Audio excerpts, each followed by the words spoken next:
చూడండి, పౌలు అంటున్నాడు చెరసాల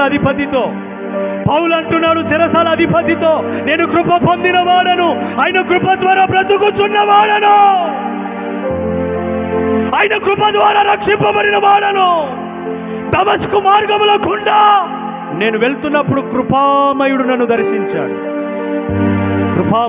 దర్శించినప్పుడు నా జీవితాన్ని ఆయన చేతికి అప్పగించుకున్నా, ఆయన చిత్తానికి అప్పగించుకున్నా.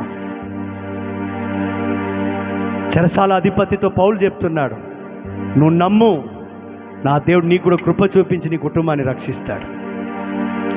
నమ్ము సహోదరుడా, సర్వలోక మానవాళి రక్షణ కొరకు నరవతారిగా కృపా సత్య సంపూర్ణునిగా భూపైకి దిగి వచ్చిన దేవుడు, ప్రాణమే పెట్టినవాడు, సమాధి చేయబడి తిరిగి లేచిన సజీవుడు యేసు, ఆయన్నే నీతో మాట్లాడుతున్నాడు.